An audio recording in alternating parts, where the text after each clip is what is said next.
wabarakatuh. Salam dan sejahtera untuk kita semua.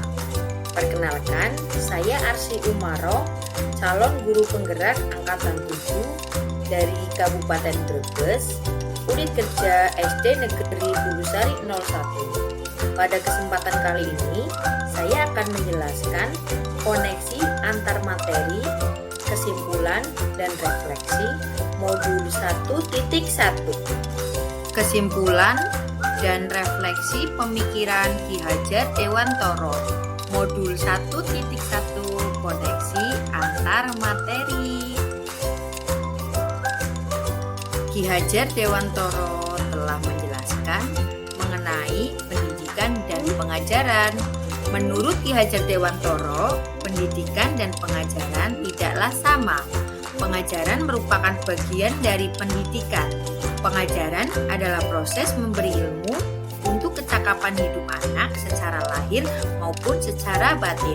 Sedangkan pengertian pendidikan adalah proses menuntun atau memberikan tuntunan terhadap segala kekuatan kodrat yang telah dimiliki anak, agar nantinya sang anak mencapai keselamatan serta mencapai kebahagiaan yang setinggi-tingginya sebagai manusia maupun sebagai anggota masyarakat. Apa yang saya percaya tentang murid dan pembelajaran di kelas sebelum saya mempelajari modul 1.1. Sebelum saya mempelajari modul 1.1, pembelajaran yang sering saya lakukan adalah pembelajaran yang hanya berpusat pada guru atau biasa disebut dengan teacher center. Pembelajaran yang saya lakukan di kelas juga bukan pembelajaran yang menyenangkan. Pembelajaran tersebut itu merupakan pembelajaran yang belum menuntun siswa.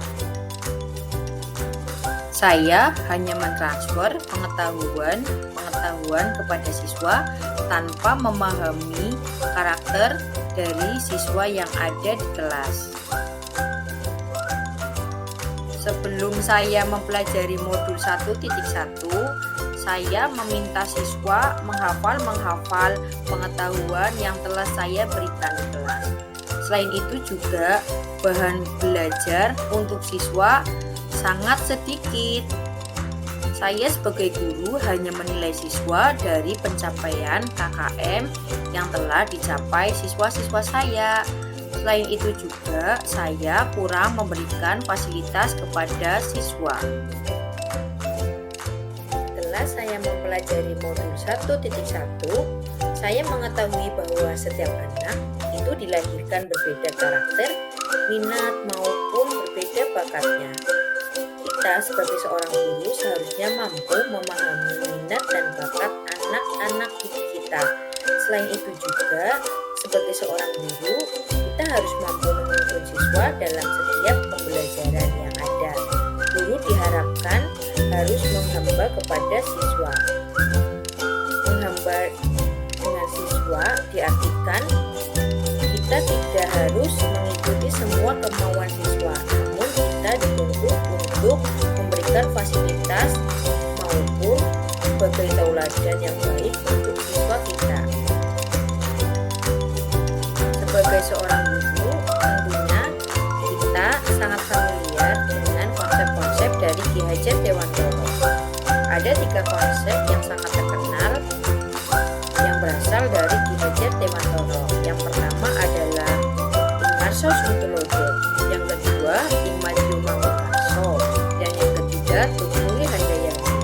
Dari beberapa konsep tersebut memiliki arti diantaranya Ingarso Suntulodo, guru diharapkan mampu memberikan contoh maupun panutan-panutan yang baik kepada siswanya. Kemudian Ingmadjo Mangunkarso memberikan arti bahwa guru harus memberikan bimbingan kepada siswa. Terakhir, Tutuli Handayani mengandung arti bahwa guru harus memberikan dorongan maupun motivasi kepada para siswanya. Budi pekerti juga sangat diperlukan dalam proses pendidikan kita. Yang berubah merubah dari perilaku dan pemikiran saya. Di antaranya, merubah pemikiran saya seperti seorang guru itu bukan merupakan satu-satunya sumber belajar bagi siswa. Kemudian, pembelajaran berpusat pada siswa maupun student center. Memahami, menghargai, dan membimbing setiap minat bakat siswa. Perilaku-perilaku yang saya ubah diantaranya, saya mengemas pembelajaran secara menyenangkan agar motivasi siswa dapat meningkat. Kemudian juga memberi kebebasan kepada siswa dalam berkreasi. Selanjutnya, saya menuntun siswa sesuai kodrat alam dan sesuai kodrat zaman yang dapat saya terapkan agar kelas saya mencerminkan pemikiran Ki Hajar Dewantoro. Di antaranya yang pertama adalah rancang pembelajaran yang menyenangkan dan interaktif terhadap siswa. Yang kedua, menerapkan pembelajaran berbasis kearifan lokal dan budaya setempat. Yang ketiga, menerapkan konsep Merdeka Belajar, di mana para siswa diharapkan mampu menjadi belajar berprofil Pancasila. Yang keempat, menerapkan pembelajaran beraspek budi pekerti.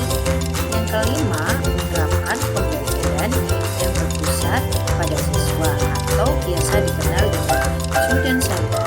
Yang keenam, menerapkan sistem AMONG atau pendidikan yang menuntun siswa. Yang ketujuh, sesuai kodrat alam dan kodrat zaman. Yang kedelapan, mengintegrasikan permainan-permainan ke dalam pembelajaran agar terjadinya pembelajaran yang menyenangkan dan bermakna bagi siswa. Yang kesembilan, melatih kecakapan abad 21 seperti berpikir kritis, kreativitas, kolaboratif, dan komunikasi bagi siswa-siswa.